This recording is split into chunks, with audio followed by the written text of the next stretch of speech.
po ba ang veto power ng Pangulo sa General Appropriations Act? Ito po si Malutikia ng Maltik. Alam po nyo, marami tayong natutunan sa mga nakaraang linggo tungkol sa General Appropriations Act. Siguro po ang una kong i-discuss sa inyo, ano ba yung proseso ng Kongreso?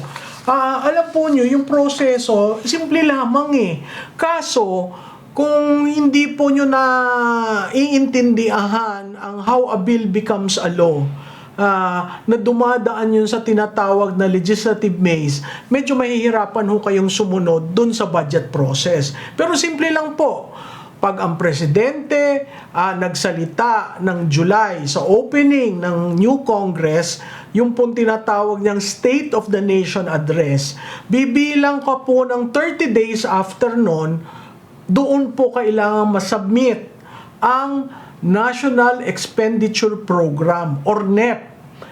Yan po ay nasa saligang batas. At yung NEP ay ang budget ng Pangulo. Sinasubmit po yan sa Kongreso, usually towards the end ng August.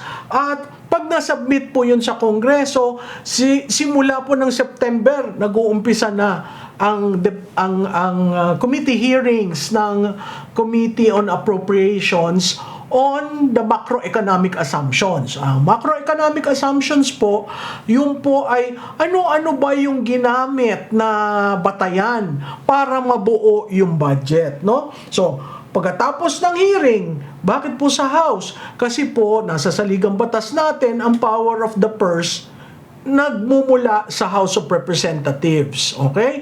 So, hindi po pwede ang Senado mauna sa procedure. Sa House of Representatives na nagsisimula, at pag nagsimula sila ng hearing, usually a week, 2 weeks after, susunod ang Senado. Bakit po? Kasi ang objective end nila, magkaroon ng budget bago mag-end ang Kongreso para sa Christmas break nila sa December. So, from the NEP, nagdedebate sa committee, aabutin sa plenaryo, at sa plenaryo magbobotohan ng third reading. Ang produkto po noon ang tinatawag na GAB, General Appropriations Bill. Yung pong GAB, usually po nagbre-break ang Kongreso ng October, linilimbag po yung GAB. Pagbalik nila, mag-aaprubahan sa GAB, tapos i-forward yun sa Senado para sa version ng House. Doon na officially pwedeng mag-add, deduct, remove ang Senado sa version ng House. Critical rin po dito yung provision sa Constitution that Congress cannot increase what the President has recommended. What Congress can do is realign.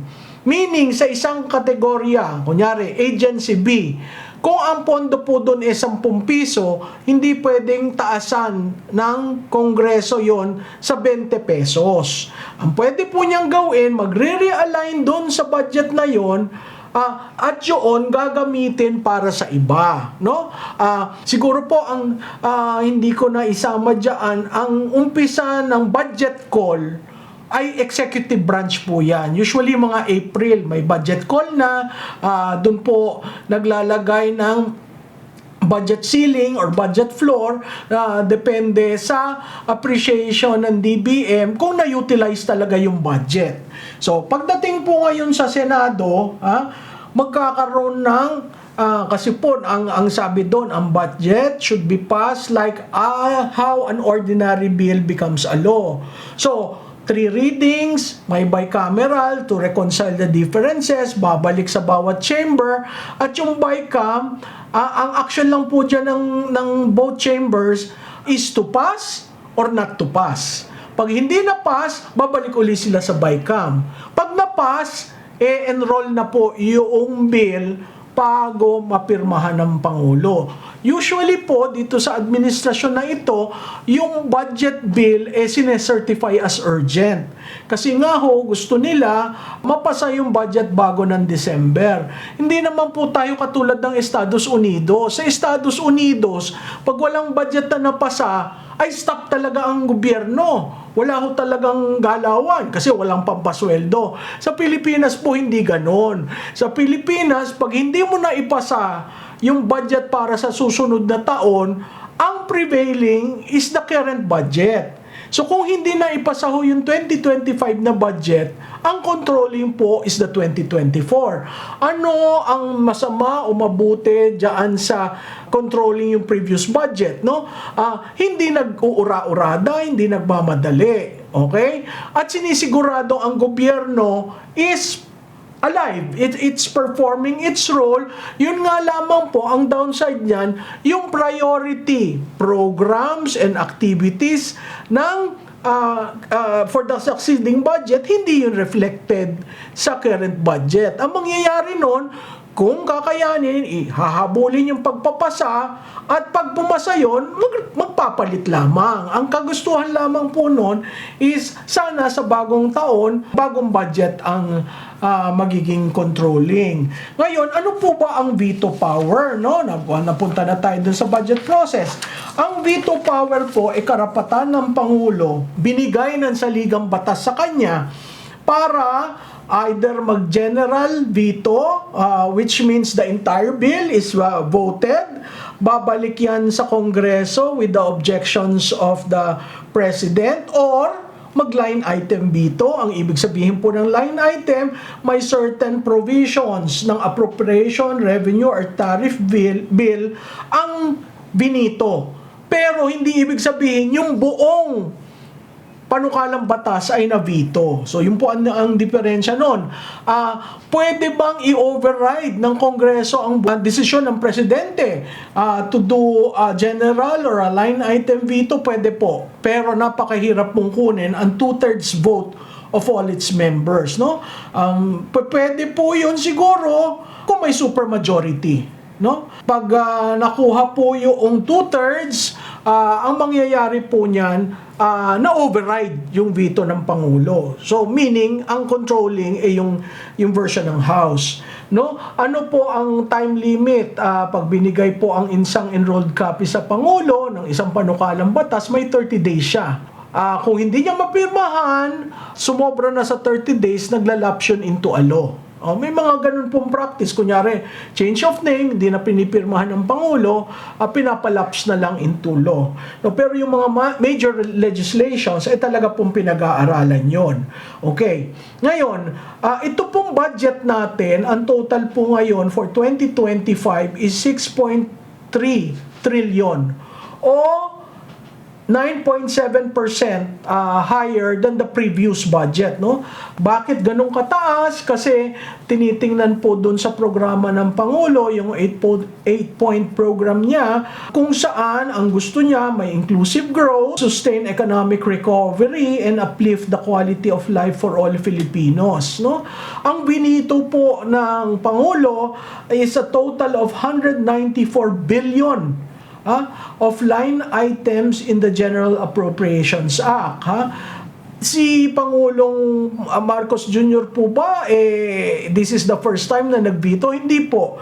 Parati niyang ine-exercise ang line item veto niya from the budget of 2023, yung first time na budget niya, to the budget of 2024.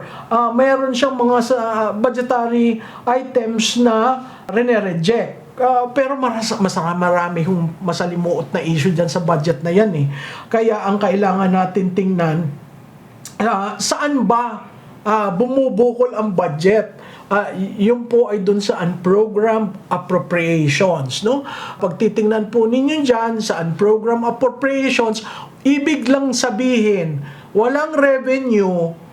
So pinapark muna namin itong 800 billion, kunyari, at maghahanap sila ng pondo. So kung nakakuha ng revenue, popondohan po yung unprogrammed budget. Karamihan po yan ay puros ayuda, no? Nakakalungkot man sabihin, yun po ang kinalabsan, no? Ito pong calls for a veto of the entire budget. Bakit po ganon? Kasi po bumukol po ang DPWH budget. Lumalabas po, hindi na education ang number one budgetary allocation ayon sa saligang batas.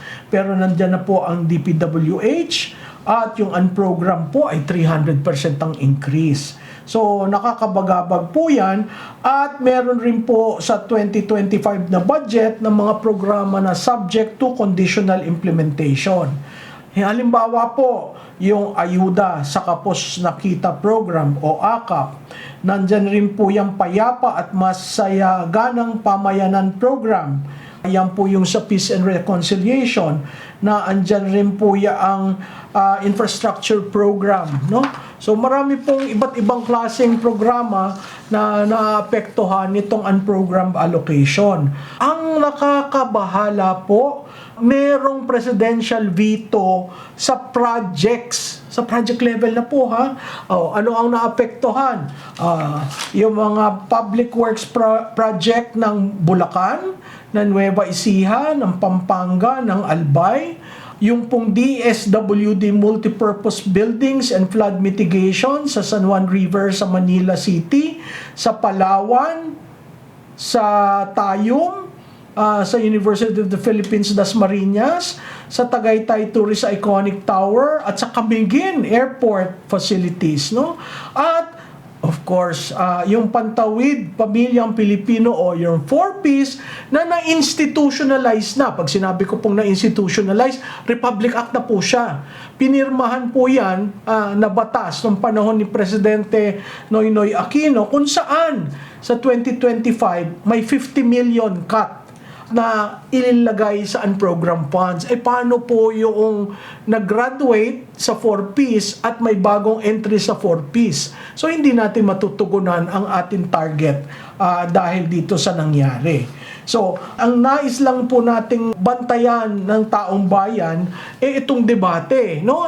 Tungkol dun sa blanco. Mga blanks sa bicameral report. Ngayon, paiba-iba na ho ang version na lumalabas. Mabuti po nagkaroon ng ang test case na finorward sa Supreme Court kung saan kine-question ang constitutionality nito. Bakit po? Di ba naalala nyo, sinabi ko sa inyo yung proseso? Dito po kasi ang budget na inaprubahan, pinagbotohan sa plenaryo, hindi po yun pwede basta-basta lalagyan ng technical matters. Dapat po yun ang ginawa, yung BICAM report, walang blanco, linagyan ng kailangang ilagay at nagbotohan. Yun yung perfecting amendments, yung paglilinis, wala naman pong issue yun basta walang blanco. Saan po may blanco? Sa special provisions. At kung alam nyo ang inyong General Appropriations Act, ang special provisions may force and effect of law. Doon sa special provisions portion, meron pong 13 pages na may 28 blanks. Ngayon, medyo nakikita na po natin kasi sabi ng mga taga-executive, wala naman daw blank sa enrolled copy. O ang sabi dito sa Bicameral Conference Committee report na pinagbotohan ng December 11 ng House at ng Senado, may mga blanco. So, between the vote sa plenary at saka yung enrolled, may nangyari ho. So, ang kailangan ho nating malaman, sino yung naglagay, nag-fill in the blanks, legislator ka ba o technical staff ka? Tama ba yung linagay? Kasi ho, ito mga technical issues na, very technical, pero may force and effect sa constitutionality ng ating General Appropriations Act. So, tayo po maging mapagmatsyag at tingnan po natin kung ano ang desisyon ng Korte Suprema dito sa inihaing na question sa Supreme Court. Ito po si Malutikia, like, follow, and share. At doon po sa nakikinig, kung mga gusto nyo pa ng kopya ng political diary, lagay niyo lang po sa komento nyo at yung mga staff po, kayo po ay hahanapin para maipadala ng libre yung political diary. Marami pong salamat ulit.